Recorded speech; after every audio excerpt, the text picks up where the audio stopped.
नमस्कार दर्शकों, दूरदर्शन के निवेश कार्यक्रम में मैं आपका स्वागत करता हूं। निवेश कार्यक्रम को स्टार्ट करने के पहले हमें ये समझना चाहिए कि आयकर किस प्रकार से हमारे लिए महत्वपूर्ण है और ये साथ ही साथ देश के विकास में भी योगदान करता है। आयकर आते से ही हमारे दिमाग में बहुत सारी चीज़ें जो है कॉन्सिक्वेंसेस आने लगते हैं कि हमें कब, कैसे, क्या, कितने सारे प्रॉब्लम्स हैं जिनका समस्या का समाधान हमें करना रहता है। और इन सब समस्याओं के समाधान के लिए आज हमारे बीच में उपस्थित हुए हैं सीए आनंदी मिश्रा। आनंदी मिश्रा जी, आपका कार्यक्रम में बहुत बहुत स्वागत है जी। धन्यवाद जी। आनंदी मिश्रा जी, चर्चा को आरंभ करने चर्चा को आरंभ करने के पहले मैं बताना चाहूँगा कि हमारा टोल फ्री नंबर है 1800-233-0040। हमारा लैंडलाइन नंबर है 0755-266-0049। इन नंबर पर संपर्क करके आप हमसे सीधे प्रश्न पूछ सकते हैं और उन प्रश्नों का जवाब हम अपने एक्सपर्ट से लेकर के आपको देंगे, जिससे जो है आपकी समस्याओं का समाधान दिया जा सके। तो दर्शकों, ध्यान रखिए, टैक्स से हमें घबराना नहीं है, टैक्स को हमें समझना है और टैक्स को उचित समय पर या उचित मात्रा में भर करके हमें देश के विकास में इसका योगदान देना है। तो अनादि जी, सबसे पहले जो है हम चर्चा को आरंभ करते समय हम ये जानना चाहेंगे कि जो इस साल न्यू रिजाइम इंट्रोड्यूस किया गया है और ओल्ड रिजाइम, इन दोनों में क्या फ़र्क है? दर्शक इसको किस प्रकार से लें और किस प्रकार से मतलब इसे समझें जिससे उन्हें टैक्स भरने में आसानी हो? जी हाँ, तो सबसे पहले तो मैं बताना चाहूँगा कि ओल्ड टैक्स रजीम और न्यू टैक्स रजीम में जो सबसे बेसिक डिफरेंस है वो ये है कि ओल्ड टैक्स रजीम में आप सारे डिडक्शंस का जो है फ़ायदा उठा सकते हैं। आपकी जो भी इनकम है उस इनकम के ऊपर आप 80C, 80D, 80TTB, ये सारे जितने भी डिडक्शंस अवेलेबल हैं जिसके बारे में हम इतने सालों से चर्चा करते आ रहे हैं, उनका फ़ायदा केवल ओल्ड टैक्स रजीम में ही मिलेगा। न्यू टैक्स रजीम में आप मान के चलिए कि ना के बराबर डिडक्शंस है, जो एक है वो हम आगे जाके उस पर चर्चा करेंगे। पर न्यू टैक्स रजीम के साथ फ़ायदा ये है कि इनकम के जो स्लैब्स हैं उन्हें बढ़ा दिया गया है और टैक्स का जो रेट है वो कम कर दिया गया है। जी। तो कहीं ना कहीं मुझे लगता है कि गवर्नमेंट का ये मूव इसलिए है ताकि एक इंडिफरेंस पॉइंट आ जाए कि जो लोग टैक्स रजीम में ओल्ड में अपने डिडक्शंस का फ़ायदा उठाते थे, वहीं बिना डिडक्शन के वो लोग न्यू टैक्स रजीम में जाकर लगभग सेम ही टैक्स जो है वो पे कर पाएंगे। तो अगर हम इनके स्लैब रेट्स को समझें तो वो कुछ इस प्रकार है। ओल्ड टैक्स रजीम में 2.5 लाख रुपए तक कोई टैक्स नहीं है। 2.5 लाख से लेके 5 लाख के बीच में जो है 5% का टैक्स लगता है।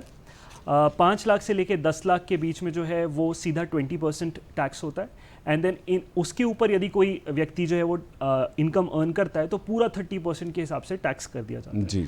तो अगर मान लीजिए किसी व्यक्ति की 13 लाख की इनकम है तो 12,500 वो पहले देगा, फिर उसके बाद वो 1 लाख रुपए देगा और जितना भी व्यक्ति 10 लाख के ऊपर कमाता है वो पूरा 30% के हिसाब से टैक्स। टोटल वही 15 लाख का 10%। हाँ, तो जो भी व्यक्ति 10 लाख के ऊपर कमाता है उस पर 30% का टैक्स है। लेकिन अगर डिडक्शंस का इस्तेमाल करके वो व्यक्ति 5 लाख से नीचे आ जाता है तो जितना उसके ऊपर टैक्स बनता है वो सरकार पूरा रिबेट के फॉर्म में वापस कर देती है अंडर सेक्शन 87A। ये तो बात रही ओल्ड की। अब एक चर्चा हमेशा चलती है कि न्यू टैक्स रजीम अभी के लिए कौन सा जो है वो एप्लीकेबल है। तो मैं बता दूं कि जो लोग अभी टैक्स फाइल करने वाले हैं जुलाई से पहले, जो कि 31 जुलाई लास्ट डेट है, तो उनके लिए जो न्यू टैक्स रजीम का जो स्लैब रेट है वो वही है जो पिछले सालों में चलता आ रहा था। निर्मला सीतारमण जी ने जो अनाउंसमेंट किया था इस साल 1 फरवरी को, वो टैक्स का जो न्यू टैक्स स्लैब है 0 to 3 lakh, 3 to 6 lakh, 6 to 9 lakh, 9 to 12 lakh, वो अगले साल से लागू होगा। जी। तो जो आप अभी कमाई करेंगे 1 अप्रैल से लेके अगले साल 31 मार्च 2024 तक, उसकी जब आप रिटर्न फाइल करेंगे तो वो आप 0 to 3 लाख वाले उसका फायदा उठा उसमें जो है जाकर के आप नेक्स्ट फाइनेंशियल ईयर में उसका फायदा उठा सकेंगे।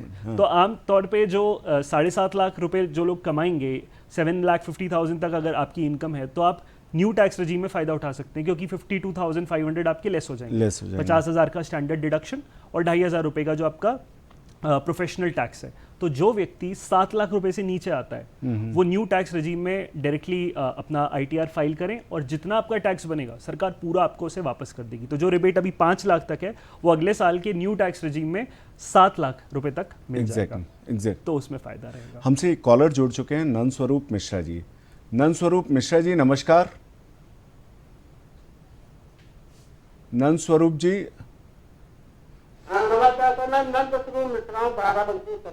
जी मैं ये चाहता हूँ कि जो लोग समय से टैक्स जमा करते हैं तो उनको किस प्रकार का इसमें लाभ मिलता है, क्या की, और जो विलम्ब में जमा करते हैं उनको कितना इसके लिए इस तरह फाइन देना पड़ता है। चोरी करते सरकार का तो नुकसान करते हैं, वो पकड़े जाने पे उनकी कितनी बड़ी हानि हो सकती है। जी जी, इनका बेसिक क्वेश्चन ये है कि अगर हम समय से टैक्स जमा कर देते हैं तो हमें पेनाल्टी नहीं देनी पड़ती, लेकिन अगर हम समय के बाद टैक्स जमा करते हैं तो हमें कितनी पेनाल्टी देनी पड़ती है।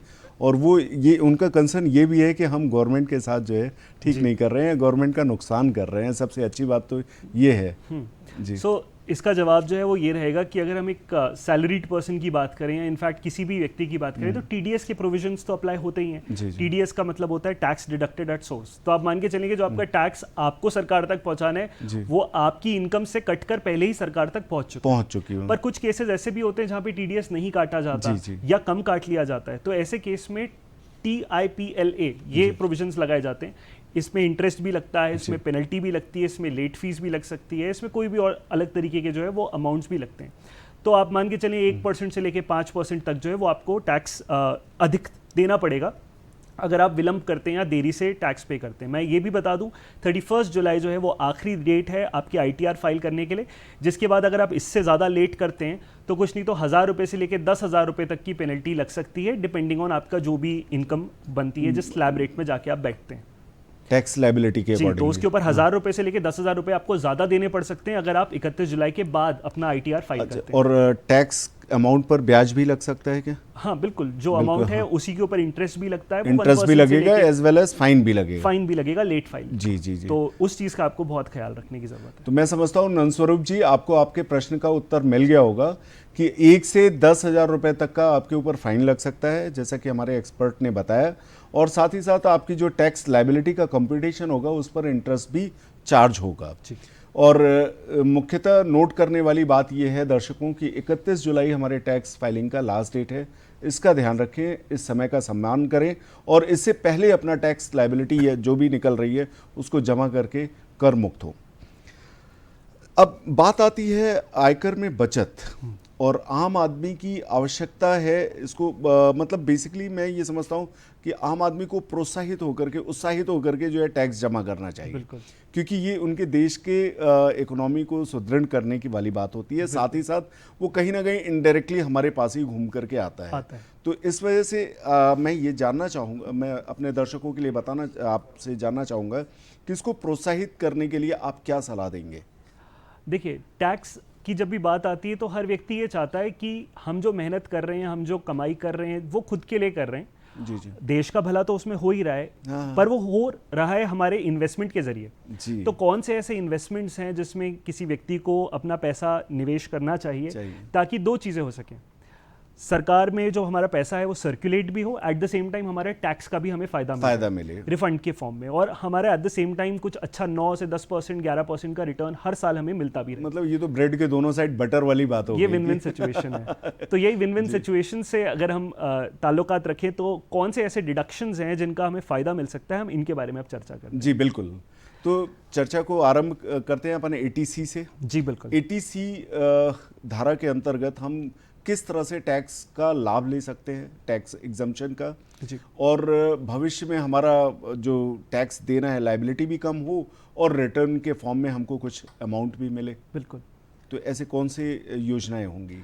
तो जब भी हम टैक्स सेविंग की बात करते हैं तो डिडक्शंस जो हैं उसमें सबसे ज़्यादा अगर कोई पॉपुलर डिडक्शन है तो वो ATC ही है। पर ATC के साथ एक नुकसान भी है कि उसका अमाउंट केवल 1.5 लाख रुपए तक ही लिमिटेड है। तो 1,50,000 तक जो मैक्सिमम डिडक्शन आप ले सकते हैं उसके तहत बहुत सारी स्कीम्स आ जाती हैं। पहली है ELSS, फिर है NPS, tax saving FD, senior citizen saving scheme, Sukanya Samriddhi Yojana, ये सारी तो हैं ही। पर आमतौर पे हम कई बार ऐसे खर्चे करते हैं अपनी ज़िंदगी में जो हमें यही नहीं पता होता कि एटीसी के अंदर ऑलरेडी कवर्ड है। जैसे अगर आपके बच्चे जो हैं वो अगर कहीं पढ़ रहे हैं, किसी स्कूल में पढ़ रहे हैं, तो आप ट्यूशन फीस दे रहे होंगे। ट्यूशन फीस का डिडक्शन आप एटीसी के तहत ले सकते हैं। अगर आपने कोई मकान लिया है और मकान का आप जो है वो लोन चल रहा है, तो लोन का जो प्रिंसिपल कंपोनेंट है, इंटरेस्ट नहीं, प्रिंसिपल कंपोनेंट है, उसका डिडक्शन आप यहाँ पे ले सकते हैं सेक्शन 80C में। आप अगर घर खरीदते तो आमतौर से आपको स्टैम्प ड्यूटी भी भरनी होती है, रजिस्ट्रेशन के लिए जो है वो फीस वगैरह देनी पड़ती है। ये डिडक्शंस भी आपके 80C के तहत ही कवर हो जाते हैं। लेकिन वो 1.5 लाख तक ही सीमित है। वो 1.5 लाख तक ही सीमित है। दर्शकों याद रखिएगा, आपको डिडक्शन मिल तो रहा है अलग अलग हेड्स पे, लेकिन वो डिडक्शन 1.5 लाख तक ही सीमित है, उससे ज़्यादा जो है नहीं मिल पाएगा। हाँ, पर इनके अलावा भी ऐसे स्कीम्स हैं जो गवर्नमेंट ने फ्लोट करे हुए, जो आप 1,50,000 में यूज़ कर सकते हैं। जी जी। मान लीजिए आप के जॉब के अंदर सैलरी के स्ट्रक्चर में अगर ऑलरेडी एनपीएस कट रहा है, जो कि 10% आपकी सैलरी का होगा, तो वो 10% जो जमा हो रहा है वो भी सेक्शन 80C के अंदर ही कवर होता है। तो आप अपनी सैलरी स्लिप में चेक करिएगा कि अगर आपका पीएफ कट रहा है या आपका जो एनपीएस का अमाउंट है जो काटा जा रहा है आपके एम्प्लॉयर के द्वारा, जो 10% होगा वो ऑलरेडी 80C के अंदर कवर्ड है। इनके अलावा अगर कोई अमाउंट बचता है जो आप और निवेश करना चाहते हैं अपने फुल 1,50,000 के डिडक्शन को लेने के लिए, तो उसमें सबसे प्रचलित जो है वो है ELSS, equity linked saving scheme. इसमें सबसे ज़्यादा आप जो है वो रिटर्न भी पा सकते हैं 12 से 15% तक, और साथ ही साथ इसकी जो लॉक इन पीरियड है, मतलब जितने समय वो पैसा जो है नहीं निकाल सकते आप, वो केवल 3 साल है। बाकी जितने भी हैं वो आप मान के चले 20 साल, 25 साल, 21 साल ऐसे भी आपको उसमें मिलेंगे। बिल्कुल। सो ELSS सबसे ज़्यादा जो है फ़ायदा करता है क्योंकि ये मार्केट लिंक्ड रहता है। ऑब्वियसली इसके अंदर जो है वो रिस्क भी बहुत ज़्यादा रहता है क्योंकि ऑब्वियसली इसमें इक्विटी वर्ड आ जाता है। उसके अलावा अगर हम बात करें तो यूलिप भी होता है, जो कि यूनिट लिंक्ड इंश्योरेंस प्लान है। इसके अंदर जो भी आप पैसा देते हैं उसके 2 जो है उसको विभाग उसमें करे जाते हैं। तो उसका पहला पार्ट जो है वो बन जाता है आपका इंश्योरेंस, और दूसरा पार्ट जो है वो आपका बन जाता है डिविडेंड करना या शेयर्स में इन्वेस्ट होना या बॉन्ड में इन्वेस्ट होना, इक्विटी मार्केट में। तो एक आपका इन्वेस्टमेंट हो गया और दूसरा आपका इंश्योरेंस हो गया। तो इस तरीके से भी उसे क्लब किया जा सकता है। हालांकि उसमें रिटर्न आप ज़्यादा नहीं उम्मीद कर सकते, 8 से 10% का ही जो है वो रिटर्न, इंश्योरेंस का कॉम्पोनेंट भी उसके अंदर आ जाता है। और इसका लॉक इन पीरियड जो है वो 5 साल तक मिनिमम रहता है, पर एक अच्छे रिटर्न अगर आप चाहते हैं तो 8-10 साल तक इन्वेस्टेड रहें तो फायदा वो आपको देखने को मिलेगा। फिर टैक्स सेवर एफडीज भी आती हैं। अगर आपको लगता है कि नहीं मेरा पैसा सेफ रखना है, या मान लीजिए कुछ लोग की उम्र अगर ज़्यादा होती है 55 तक और उन्हें भी निवेश जो है वो करना है, वो टैक्स सेवर एफडी में कर सकते हैं, जहां पर 5 साल का लॉक इन पीरियड रहता है और अच्छा रिटर्न 7-7.5% तक वो एक्सपेक्ट कर सकते हैं। जी जी। यदि कोई व्यक्ति सीनियर सिटीजन है और वो इन्वेस्टमेंट करना चाहते हैं तो सीनियर सिटीजन सेविंग स्कीम जो है, जिसके बारे में लास्ट ईयर बड़ी चर्चा हुई थी, 15 लाख तक ही कोई इंसान जो है उसमें डाल सकता था, अब उसके लिए 30 लाख तक की लिमिट कर दी गई जी।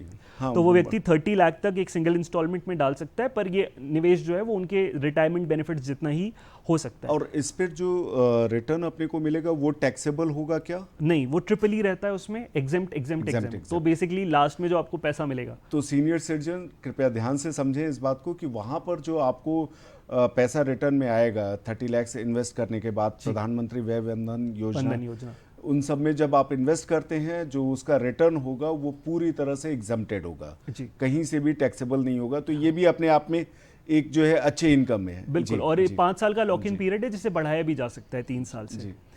इसके अलावा जो आज के समय सबसे ज़्यादा पॉपुलर स्कीम चल रही है वो है सुकन्या समृद्धि स्कीम, जो कि 8.5% के आसपास रिटर्न जो है वो देती है। जी, जैसा कि हम देख रहे हैं ATDD जी, ये एक सेक्शन ऐसा है ATTTB जिसमें 2 हिस्से होते हैं, TTA और TTB। अगर हम ATTTA की बात करें तो यदि कोई व्यक्ति सेविंग्स में पैसा रखता है और उसको इंटरेस्ट मिलता है तो उसका डिडक्शन वो 10,000 तक ले सकता है। और TTB केवल सीनियर सिटीजन्स के लिए जो 50,000 तक का डिडक्शन ले सकते हैं, ना सिर्फ सेविंग्स के इंटरेस्ट पर बल्कि FD के इंटरेस्ट पे भी। तो जो भी 60 से कम की उम्र के हैं उनके लिए TTA अप्लाई होगा, और जिनकी उम्र 60 के या उससे ऊपर है वो TTB का फ़ायदा ले सकते हैं 50,000 तक। 50,000 तक, बहुत अच्छी बात। तो ये सारी चीज़ें के थ्रू दर्शक आप ध्यान रख सकते हैं कि यहाँ पर निवेश करने के बाद आपको आपका पैसा जो है बढ़ता हुआ भी मिलेगा, और साथ ही साथ उस पर टैक्स लायबिलिटी नहीं बन रही है। सबसे मुख्य बात ये है, टैक्स लायबिलिटी ना बनना या खर्च ना होना, ये भी एक तरह से अपने आप में जो है इनकम ही है, जी बिल्कुल, आय है आपके निवेश पर। तो अब हम बात करते हैं सुकन्या समृद्धि की। सुकन्या समृद्धि का भी एटीसी के उसमें जो है लिया जाता है। जी। तो इसके बारे में थोड़ा सा हम अपने दर्शकों के लिए जानना चाहेंगे। जी हाँ। अगर घर में जो है वो लाडली एक बेटी आती है प्यारी सी, तो 0 से लेके 10 इयर्स के बीच में जब उनकी उम्र हो तब ये सुकन्या समृद्धि स्कीम खोली जा सकती है, अप टू मैक्सिमम 2 गर्ल्स। जी। राइट। तो इसमें ऐसा रहता है कि आपको बैंक या किसी भी अपने बैंक या पोस्ट ऑफिस में जाके आप इस स्कीम के तहत निवेश कर सकते हैं और 250 रुपये आपको हर साल कम से कम डालने होंगे और ज़्यादा से ज़्यादा आप 1.5 लाख रुपए इसमें डाल सकते हैं। जी। और इसका लॉक इन पीरियड थोड़ा लंबा है, पर इसका रिटर्न जो है वो over the period of 21 years जो है वो इन्वेस्टेड रहता है और आप मान के चले 8.5-9% के आसपास आप उसमें ईयर ऑन ईयर बेसिस पे रिटर्न जो एक्सपेक्ट कर सकते हैं। तो ये याद रखिएगा कि बेटी के 21 होने पे आपको वो पैसा नहीं मिलेगा, जिस दिन आप इन्वेस्ट करेंगे उसके 21 ईयर्स बाद आप उस पैसे को जो है वो निकाल पाएंगे। तो जितना जल्दी बेटी के पैदा होने पे अगर इसको खोला जाए तो उतना सबसे ज्यादा फायदा होता है, क्योंकि फिर उतनी जल्दी वो पैसा रिटर्न हो पाएगा। इस पैसे को हालांकि बेटी के 18 साल होने के बाद भी निकाला जा सकता है, जिसे प्री मैच्योर विड्रॉल कहा जाता है। हालांकि पूरा पैसा इसमें नहीं निकल सकेगा। 3 सिचुएशंस में ये पैसा जो है वो अर्ली विड्रॉ कर सकते हैं। जी। अगर हायर एजुकेशन के लिए जो है वो आप पैसा निकालना चाहते हैं तो जितनी फीस है उतने तक पैसा निकल सकता है। अगर बेटी की शादी होती है ऑब्वियसली 18 इयर्स के बाद, तो इन दैट केस मैरिज के केस में भी निकाला जा सकता है। और अगर किसी भी तरीके से भगवान न करे कोई लाइफ थ्रेटनिंग डिजीज हो जाती है तो in that case also 100% withdrawal. तो लाइफ थ्रेटनिंग डिजीज किसको होने पर? बेटी के होने पर। बेटी के होने पर। अगर पेरेंट्स के सिचुएशन में वो पैसा बेसिकली बेटी के लिए बेटी ही है, तो के उसी के लिए यूज तो किया जा सुकन्या सकता है। समृद्धि, दर्शकों ये ध्यान रखिएगा, सुकन्या समृद्धि प्योरता ये जो है देखा जाए तो बच्ची के लिए है, ना कि हमारे लिए। और यहाँ पर जो है अच्छी बात यह है कि उसके एजुकेशन का, उसके हेल्थ का और उसके विवाह का, ये तीनों बातों का मुख्यतः ध्यान रखा गया है। जिस समय आपको उसकी ज़रूरत होगी वो पैसा आप लिक्विडेटेबल है, आप वहाँ से निकाल सकते हैं। कब कब ध्यान रखिएगा, उसकी शिक्षा के लिए या उसके स्वास्थ्य संबंधी कोई समस्या आने पर 18 वर्ष की आयु में आप उसे निकाल सकते हैं। 21 वर्ष की आयु में उसके विवाह के लिए जो है निकाला जा सकता है। बहुत अच्छे स्कीम्स हैं और इन सब चीज़ों के बारे में जो है हो जाता है। जी। अब एक बात आती है हायर एजुकेशन। जी। हायर एजुकेशन को अगर हम देखें तो ये सभी की ख्वाहिश रहती है, सभी पेरेंट्स की ख्वाहिश रहती है कि अपने बच्चों को अच्छी से अच्छी शिक्षा दें, जैसा कि हमारे स्लाइड में दिख भी रहा है। तो इसके बारे में हम आपसे विस्तार से जानना चाहेंगे। जी। आमतौर पे जब बच्चा क्लास 12th पास करता है तो कॉलेज में ऑब्वियसली एडमिशन लेंगे बच्चे, या तो इंडिया के अंदर या इंडिया के बाहर। कई बार पोस्ट ग्रेजुएशन के लिए बच्चे बाहर जाते हैं, तो पेरेंट्स पर काफ़ी भार आता है उनके फीस का, या उनके कॉलेज के जो भी फीस वगैरह ट्रिमेस्टर सेमेस्टर बेसिस पे आप पे करनी होती है। तो इसके लिए क्योंकि लोन इतना भारी उठाया जाता है तो सरकार ने उसमें इंटरेस्ट के पोर्शन पे जो है वो डिडक्शन दिया हुआ है। जितना भी इंटरेस्ट आप पे करेंगे एज अ पेरेंट अपने बच्चे की हायर एजुकेशन के लिए, not for school but for higher education, graduation, post graduation और फर्दर, तो उसका जितना इंटरेस्ट आप पे करते हैं वो पूरा का पूरा डिडक्शन लिया जा सकता है। बस इतना याद रखें कि वो 8 साल तक ही मिलेगा from the date of getting the loan. जिस दिन आपने लोन लिया उसके 8 सालों तक, 8 फाइनेंशियल ईयर्स तक आप उसका इंटरेस्ट का जो है डिडक्शन क्लेम कर सकते हैं। ये सिर्फ ना सिर्फ पेरेंट्स के लिए है बल्कि खुद के लिए भी और स्पाउस के लिए भी। तो मान लीजिए मेरी वाइफ को अगर पढ़ना है फर्दर और मैं उनके लिए कोई लोन लेता हूँ तो उस पे करने वाले इंटरेस्ट का फायदा मैं डिडक्शन के फॉर्म में ले सकते हैं लेकिन 8 साल तक। 8 साल तक उसके बाद जो है हमें उसका बेनिफिट नहीं मिलेगा। तो कहने का मतलब 8 वर्ष के अंदर ही हमें उस लोन का रिपेमेंट कर देना चाहिए। ठीक। अब हम थोड़ा सा बात करेंगे होम लोन के बारे में। होम लोन बड़ा कॉम्प्लिकेटेड रहा है समझने में कि कितना डिडक्शन जो है मुझे एटीसी के तहत मिलेगा, कितना इंटरेस्ट पर मिलेगा, और साथ ही साथ जो है हम कैसे उसके प्रिंसिपल को मैनेज करें कि जिससे हम एटीसी के उसको भी ले लें, बेनिफिट ले लें और साथ में इंटरेस्ट के बेनिफिट को भी ले लें। तो इसके बारे में आप क्या कहेंगे? बिल्कुल, मेरा जो एक्सपीरियंस है वो ये कहता है कि एटीसी का ज़्यादातर लोग जो प्रिंसिपल का कंपोनेंट है उसका फ़ायदा इसलिए नहीं उठा पाते क्योंकि ऑलरेडी वो बहुत सारी स्कीम्स में इन्वेस्ट कर ही रहे होते हैं। तो मुख्यतः जो होम लोन है उस होम लोन का जब ईएमआई पे किया जाता है, जो मंथली इंस्टॉलमेंट पे किया जाता है या ईयरली जो भी आप इंटरेस्ट के फॉर्म में पे करते होंगे, उसके 2 हिस्से हो जाते हैं। एक होता है प्रिंसिपल, एक होता है इंटरेस्ट। प्रिंसिपल जो है वो सेक्शन 80C के अंदर चला जाता है, आप उसके अंदर उसका डिडक्शन जो है क्लेम कर सकते हैं। और जो इंटरेस्ट है वो इंटरेस्ट जाता है सेक्शन 24 के अंदर। जी। ये सेक्शन 24 की जो लिमिट है वो 2 लाख रुपीस तक है यदि आपका घर सेल्फ ऑक्यूपाइड है, यानी मैं खुद ही घर जो है वो अपने लिए बना रहा हूँ और उस घर में रह भी रहा हूँ, तो इन दैट केस अगर मेरा लोन चल रहा है तो उसका जो इंटरेस्ट का कंपोनेंट है वो 2 लाख रुपए तक आप डिडक्शन के फॉर्म में ले सकते हैं। तो जितना भी आपकी इनकम होगी, मान लीजिए कि किसी व्यक्ति की इनकम 16 लाख रुपए होती है साल भर की, तो वो 2 लाख रुपए का डिडक्शन लेकर और अपनी इनकम को कम कर सकते हैं, तो उतने पे उन्हें टैक्स नहीं देना पड़ेगा। पर ये केवल सेल्फ ऑक्यूपाइड के लिए। यदि वो व्यक्ति इसको लेट आउट करता है तो इन दैट केस आप इंटरेस्ट का जितना इंटरेस्ट पे कर रहे होंगे उतना पूरा आपको डिडक्शन के फॉर्म में अलाउ होगा। साथ ही साथ आपको 30% जो है वो उसमें स्टैंडर्ड डिडक्शन भी लेने को मिलेगा। तो जितना उस जगह से आप किराया कमाते हैं उस किराए का 30% जो है वो लेस हो जाता है। आप उसमें जो भी म्यूनिसिपल टैक्सेस पे कर रहे हैं वो माइनस करने को मिलता है, और साथ ही साथ जितना इंटरेस्ट पे कर रहे हैं वो पूरा इंटरेस्ट माइनस हो जाता है। जैसे इसको हम एक उदाहरण के माध्यम से लेना चाहें तो 50 लाख का घर है जिसको हमने लोन पर लेकर के मतलब EMI वगैरह पे कर रहे हैं जी। और उसे हमने किराए से दे करके रखा है जी। तो जो किराया आ रहा है उसमें कैसे ये जो है सेटअप होगा, वो सारी चीजें। जब भी कोई किराया कोई व्यक्ति जो है कमाता है उस पे, मान लेते हैं कि इस 50 लाख के घर पे 10,000 रुपए जो है वो एक महीने का आ रहा है, तो 1,20,000 रुपए हम साल का समझ लेते हैं, तो वो इनकम फ्रॉम हाउस प्रॉपर्टी के तहत जो है वो कवर होगा। इस 1,20,000 में से ये चीजें आप घटा सकेंगे। पहला, जो भी आप उस जगह की म्यूनिसिपल टैक्सेस, वाटर टैक्सेस वगैरह दे रहे हैं वो माइनस करने को मिलेगा। उसको काटने के बाद जो एक्चुअल अमाउंट बचेगा उसका 30% फ्लैट माइनस हो जाएगा। तो आप मान के चलिए उसमें कहीं ना कहीं आपको 20-25 हज़ार रुपए कम करने को और मिल जाएंगे। और उसके बाद जो अमाउंट बचता है उस अमाउंट में से आपको पूरा इंटरेस्ट माइनस करने को मिलता है, चाहे वो 3 लाख इंटरेस्ट हो या केवल 60,000 इंटरेस्ट हो। तो इंटरेस्ट का हिस्सा जितना हो उतना पूरा आप माइनस कर सकते हैं अपनी अमाउंट में से। जो फाइनली बचता है वो आपकी इनकम में जुड़ जाता है, जो आपकी ग्रॉस टोटल इनकम बनती है। तो ये वाला पोर्शन जो है इनकम फ्रॉम हाउस प्रॉपर्टी आपका कहलाता है। सो मैं एक चीज दर्शकों को ये बताना चाहूंगा कि आप आज की डेट में 2 प्रॉपर्टीज को सेल्फ ऑक्यूपाइड दिखा सकते हैं। ओके। 2 प्रॉपर्टीज सेल्फ ऑक्यूपाइड दिखाई जा सकती हैं, तो जितना इंटरेस्ट आप पे कर रहे होंगे दोनों के केस में आप उनका फायदा उठा सकते हैं। और जनरली क्या करते हैं आज के समय जो सबसे क्लेवर टैक्स प्लानिंग होती है उसमें हस्बैंड और वाइफ दोनों को बोरोवर्स बन जाते हैं और को ओनर्स भी बन जाते हैं, तो दोनों को 2-2 लाख रुपए का डिडक्शन मिल जाता है। अगर मान लीजिए मैं 3.5 लाख रुपए दे रहा हूँ तो 3.5 का आधा जो है वो दोनों हस्बैंड वाइफ शेयर कर लें अपनी इनकम्स में से डिडक्शन के फॉर्म में। तो दर्शकों ये सारी बातें जो है आपको ध्यान में रखनी चाहिए कि हमें हमारे प्रॉपर्टी पर जो इनकम हो रही है वो किस तरह से, जिस तरह से हमारे एक्सपर्ट ने आपको बताया उसका ध्यान रखते हुए प्लानिंग करें तो आपकी टैक्स लायबिलिटी कम हो जाएगी। टैक्स लायबिलिटी कम हो जाएगी तो ये भी एक तरह का निवेश से होने वाला लाभ ही है, क्योंकि आपने वो निवेश किया है अपने घर बनाने में, अपने बच्चों की शिक्षा में, वहाँ पर भी आपने निवेश किया, उनसे भी आप लाभ ले सकते हैं। तो ये सारी चीज़ें आपको ध्यान में रखनी है कि किस तरह से हम इसका लाभ ले सकते हैं। अब हम संक्षेप में आपसे ये जानना चाहेंगे कि हमारे दर्शकों को वो बातें बताएं जो कि एक करदाता को मुख्यतः पालन करनी चाहिए। जी।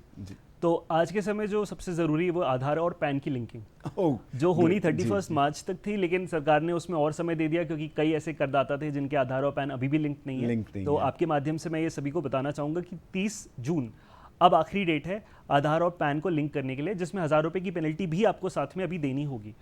ऐसा ना करने पे 30 जून के बाद आपका पैन जो है वो डीएक्टिवेट हो जाएगा, जिसका मतलब है आप उसे कहीं कोट नहीं कर सकते। साथ ही साथ आपका जो पैन है वो वैलिडिटी नहीं रहेगा, यानी आप ITRB फाइल नहीं कर पाएंगे। तो इसे चेक करने का बहुत आसान तरीका है incometax.gov.in। मैं वापस रिपीट करता हूँ, incometax.gov.in की वेबसाइट पे जाएं और वहाँ जाके बाएं तरफ पे देखें लिंक पैन का डिटेल मिलेगा, तो उसमें आप स्टेटस जाके चेक कर सकते हैं। अगर आपका आधार पैन लिंक नहीं है, मतलब कोई व्यक्ति जिसने आज तक कभी भी टैक्स नहीं दिया, उसको भी जरूरी है आधार और पैन की लिंक करना। तो ये चीज़ का आप खास तौर से मुख्यतः ध्यान रखें। इसके अलावा एक और चीज़ होती है कि आप अपने इनकम टैक्स के पोर्टल पर लॉगिन करें और 26 AS को हमेशा चेक करते रहें जी। साथ ही साथ AIS जो कि एक एनुअलाइज्ड इंफॉर्मेशन सिस्टम का पोर्टल है, जिसके अंदर व्यक्ति का आधार जहां जहां लिंक्ड है वहां उसका पैन भी लिंक होता चला जा रहा है। तो उस व्यक्ति से जुड़ी हुई सारी जितनी भी फाइनेंशियल ट्रांजैक्शंस है वो एक ही जगह मैप हो जाता है। उसका नाम है AIS यानी एनुअलाइज्ड इंफॉर्मेशन सिस्टम। उसे जरूर चेक करें कि आपसे संबंधी क्या चीजें हैं। कहीं अगर ऐसा कोई ट्रांजैक्शन है जो आपने कभी किया नहीं है तो उसके बारे में आपको उसी समय जो है वो पता चल जाएगा। तो उसे आप रिपोर्ट भी कर पाएंगे। सो AIS को चेक करें, 26 AS चेक करें, और अगर किसी भी तरीके की डिफिकल्टी होती है तो ग्रीवियंसेस का पोर्टल भी वहीं पर है। 48 घंटों के अंदर आपको रिप्लाई मिल जाएगा। क्या बात है। तो दर्शकों आपने देखा कि incometax.government.in पर जाकर के आप जो है ये सारी बातों को चेक कर सकते हैं कि आपका आधार पैन से लिंक है या नहीं। साथ ही साथ आप ये भी देखिए 26 AS और AIS के माध्यम से कि आपको इनकम कहाँ से प्राप्त हुई है। वो इनकम आपके टैक्स फाइलिंग के समय पर आपने उसे अंडरलाइन किया है या बताया है या नहीं बताया, डिक्लेयर किया है या नहीं किया, ये भी आप चेक कर सकते हैं। तो आपका बहुत बहुत धन्यवाद अनादि जी। अगले एपिसोड में फिर हम मिलेंगे नए टॉपिक के साथ। धन्यवाद दर्शकों, फिर हम मिलते हैं।